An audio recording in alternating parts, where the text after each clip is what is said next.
friends, it's Irnise. I am coming in to finally share my number one documentation tip. I share so much information with you guys. I'm constantly having lives, constantly sharing hours and hours of content, and most people don't have time to go back and go through hundreds of videos or go searching for posts looking for documentation tips. So I decided that I was going to give you guys a gift. If you don't have time to go back and look at all of the content that I've produced, if you've never taken a class, if you've never attended any of my free webinars, my paid webinars, if you don't plan on attending my webinar on August 10th, I wanted to share this little gift with you. So, if you don't take away anything else, I want you guys to know that in order for you to be good at documentation, you have to document from a legal perspective. And we'll get to what that means in a few minutes. But more importantly, there are so many ways to document. You can document based on what your organization wants you to do, what your manager wants you to do, what your provider wants you to do, what you think that you should be doing. And many times the insurer kind of pushes us to document in certain ways. They're expecting certain documentation for us to prove why we are, providing a procedure or treatment, or why we need to, prescribe a medication. But at the end of the day, you can adjust your documentation.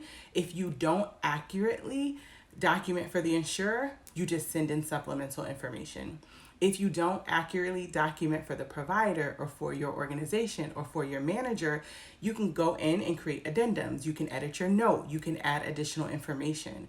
But once a patient sends in that letter of an intent to sue, you can no longer touch that documentation. That documentation has to now be preserved just as it is. There are no edits. There are no additional information. There is nothing that can be added. That is why you have to document from a legal perspective.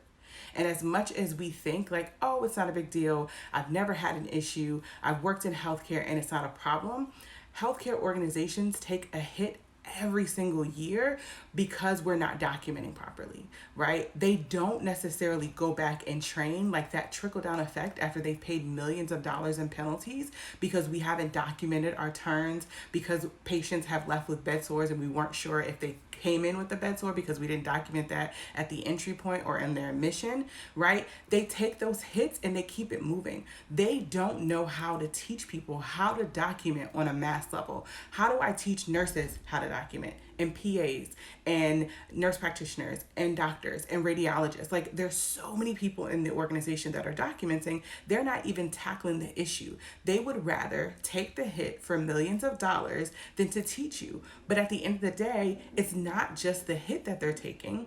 They're also taking a hit at potentially being sued, right? Because the likelihood of being sued is not likely. As much as we think that litigation is happening all the time, because it is, most patients who are harmed never sue.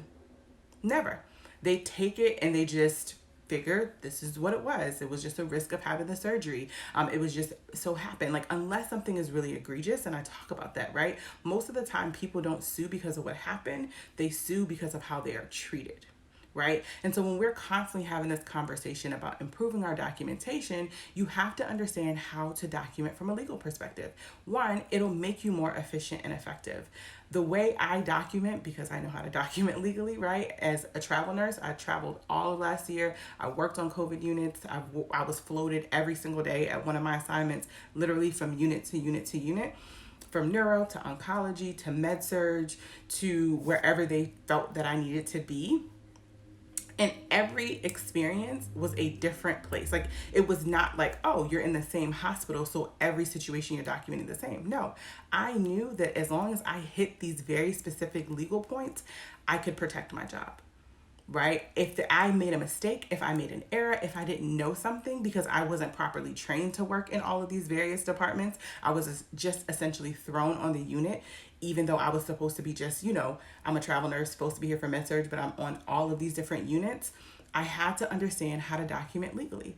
I couldn't document based on how everyone else was documenting, which was absolutely insane.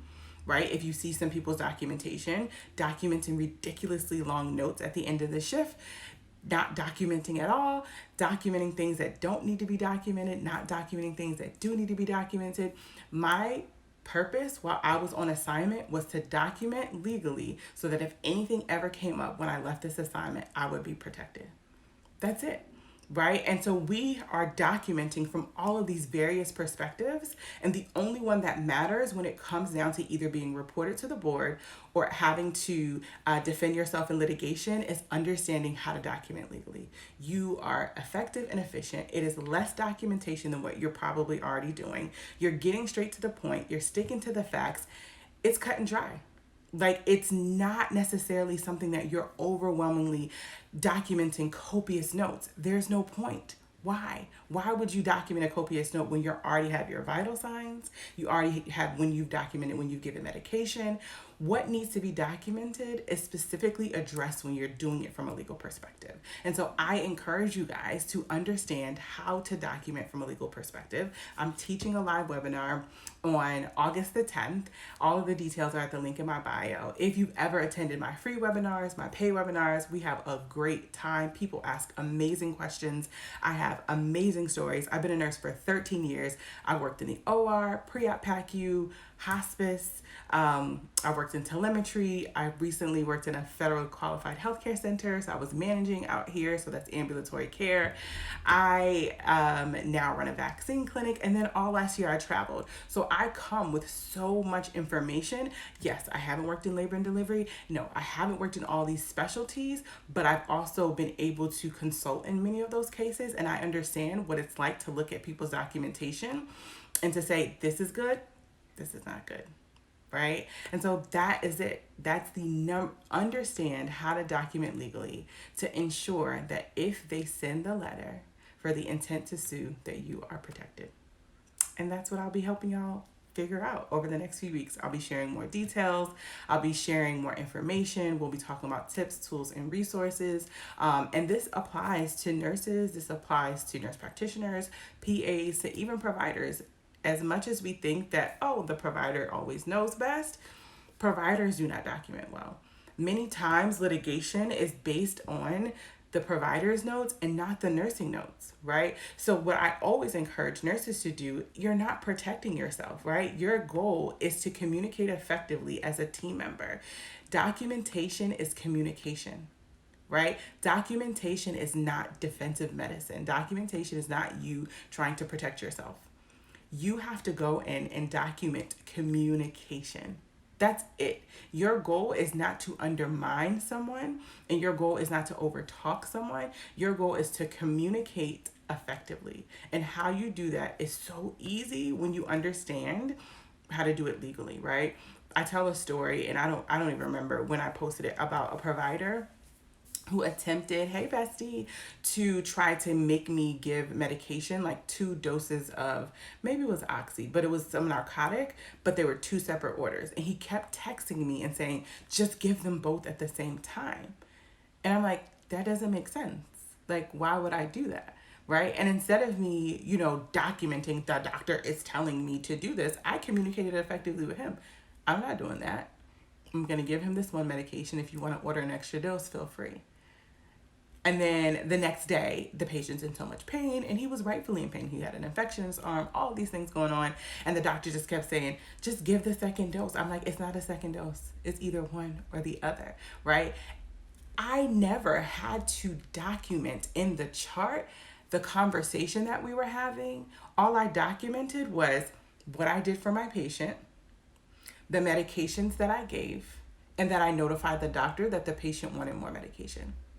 That's it. I'm not documenting that he's asking me to do something that I know that is illegal and ignorant and wrong, because I went around and asked everyone in the room to make sure that I wasn't crazy, because I can be crazy sometimes.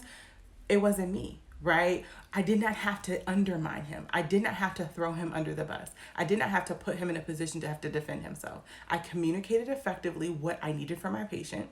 I didn't agree with what he responded with, but I documented based on the communication and the care that I provided. Now, if that case ever has to go to court, all I can specifically speak to, because all I'm going to remember, I'm not going to remember 3 or 4 years from now that this guy was asking me to give extra medicine. I'm going to say these were the 2 options that I had in front of me. I gave the patient the dose that was going to give him the most pain relief, and then I notified the provider that he wanted an extra dose of medication, period. That's it. Right? The issue that comes in play many times is the emotion that comes behind a doctor trying to put you in a position that's gonna make you lose your license. I'm like, sir, you crazy. Like, he, first of all, he was texting me even though he was around the corner.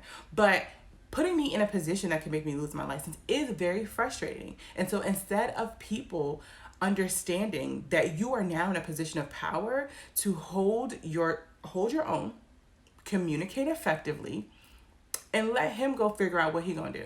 Because baby, I'm not about to argue with you. I'm not about to argue with you. I'm not about to. I made sure I checked with the charge nurse. I checked with the nurse who's been there for a very long time. I checked with another travel nurse. Like, am I crazy? Like, does this make sense? Because if I get this medication, I feel like this is gonna come up as like something, right? The pharmacy's gonna notify me and tell me that I made an error. Not acceptable. But you, in a position of power, know what to do when you understand the purpose of what you're doing, why you're documenting, what you're documenting, and what needs to be done. All of the conversations that are happening on the side that are not relative to the care that is being provided, does that need to be documented? Right? But there are times when it does. And how do you do that? That's the question, right? How do you determine what needs to be put in the chart to make sure that you're able to remember those really critical conversations so that when people ask why you made those decisions, you understand? And then what doesn't need to be documented because you don't necessarily need to throw every person under the bus. That's the understanding of what's legal and what's not. That's the understanding of being effective and efficient. That's understanding to know, like, you're a team player. You know how to communicate. You're in a position of power. The doctor is not your boss. And I told the doctor, I'm like, tell the manager that. Go tell somebody else to do exactly what you're asking me to do and to see if they do it. And then if they do it, that's fine because I'm not going to do it, right? You know that. You have that power.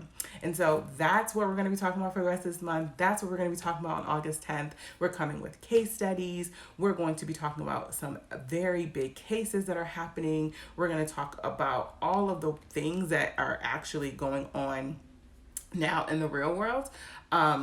The board is on fire. I don't know if they were just like really backed up in the last few months because of COVID, but in the past 2 weeks, the board has been finalizing decisions. They have been notifying people that they are being investigated. They are on a rampage. And what I am trying to get people to understand is they can be on a rampage as long as you know what you know and you know what you're supposed to be doing. You don't have to fall victim, right, to throwing yourself over a boat because you essentially don't know what's going on. So now you're just going to tell everything. And essentially figuring out a strategy to protect yourself if you're ever in that situation, or even if you're not. What I teach is effective for your patient. Your patient deserves clear communication in their chart. Your patient deserves to be able to understand what is going on between all of the departments in the hospital, not this undermining, crazy, superfluous, copious notes that are confusing and ridiculous amounts of storytelling. And so I'm hoping that you guys attend this webinar. The one that I did, I think the last time I did documentation of avoid litigation was back in March. It was amazing. We had an amazing time. In that 2-hour, hour and a half session, people were able to understand the perspective shift. We talked about this last week. Mindset is actually what traps us and keeps us from being able to be effective and efficient.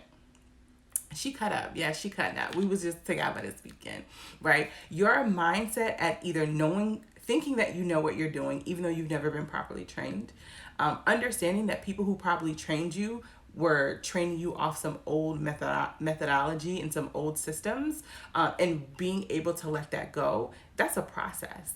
Right? And if you work through that and accept there's new information, there are new ways to go about things. Like I tell people all the time, I'm going to go to the nurse's notes to see what was really going on before I go anywhere else.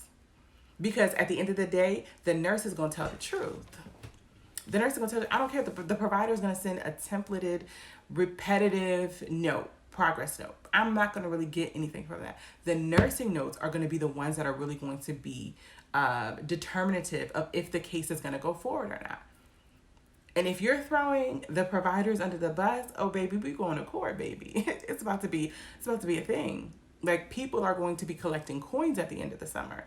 And that is detrimental to us as a profession. It is detrimental to us as a healthcare system. People lose out. Lawsuits don't necessarily create change. Lawsuits get people paid for the pain that they have endured, and that's right? If you go through something that has changed your life, has altered your care, you have lost a family member, yes, you do deserve to get paid. But the actual change that needs to happen in the healthcare system to prevent those things from happening are not. Because you see documentation as an opportunity to show how smart you are, when documentation truly is a communication tool to ensure that the next person understands what happened, what didn't happen, what conversations were had, what conversations were not had, and where they need to pick up. That's the problem. And if you're writing 2-page notes at the end of every shift, I ain't reading that. Right? And if you're not writing anything, then I'm like, well, what the hell went on? Like, how would I know? And so you are in a position of power as the provider who's writing the progress note, as the nurse practitioner who's writing the care plan, as the nurse who is implementing the care plan, as the radiologist who's reading the CT scan and letting people know with the report. That stuff is so powerful. And you lose your power when you let your emotion take over. And now we have emotional writing instead of factual writing.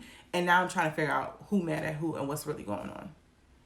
Right? We talk about where things should be documented, what part of the chart or what part of your internal system we should be documenting, and how to make that effective for you. Oh, baby, let me tell you something. I am an internal reporting queen.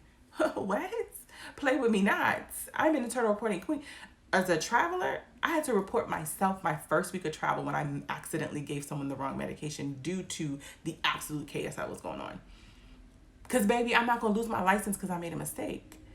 But I followed the protocol, right? Like, we think that understanding how to document, being a professional means you never make a mistake. It's not true. I made a mistake my first week traveling. Literally gave the patient the wrong medication. Walked out the room because I couldn't bring the cow in, so I scanned everything, but I had 2 people's medications, took in the wrong one, went to hang it, and when I walked out, the patient's medication was still sitting there, and I was like, well, then whose medication did I give? Go back in the room, realized I gave the patient the wrong medication. Looking to make sure there weren't any allergies, found the manager.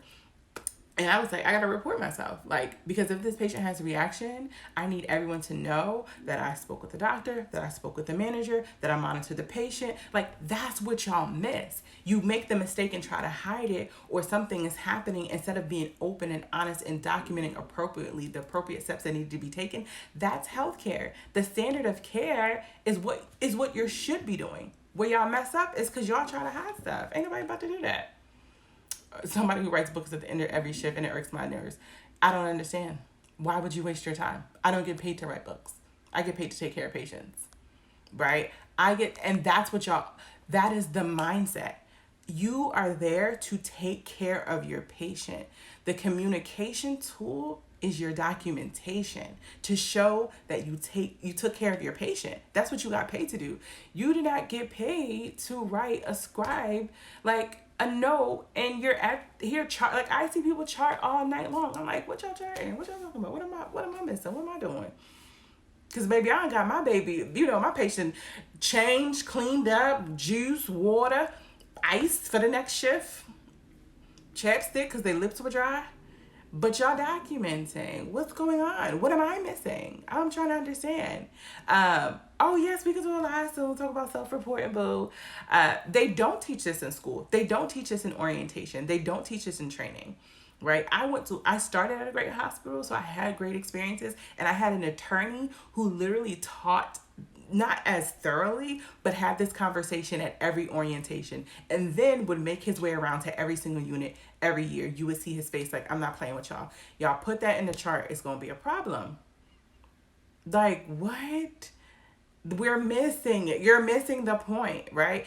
The big case I talked about like a few months ago, where it was like the largest lawsuit in Baltimore.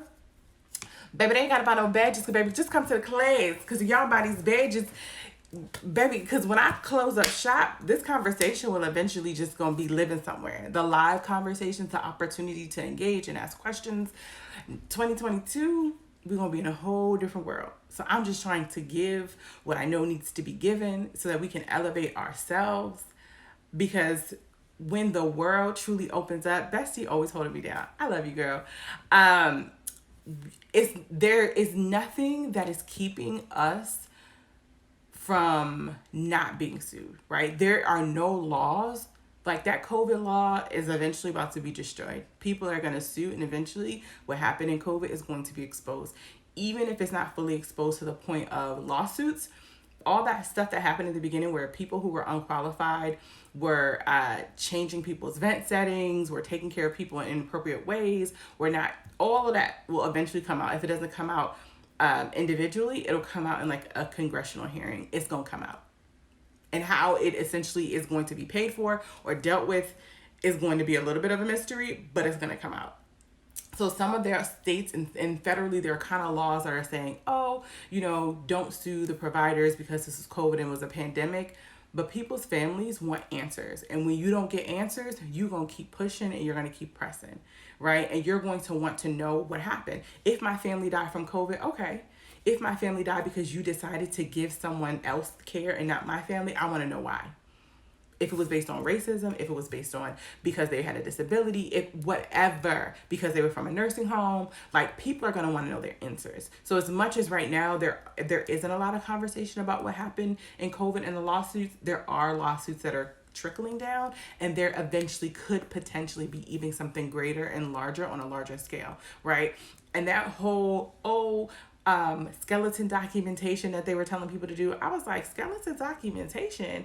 Who said that? Was what they were advising travelers. They were advising the whole hospital. The whole hospital system I started at during my COVID assignment was skeleton documentation, which was vitals, and that's really it.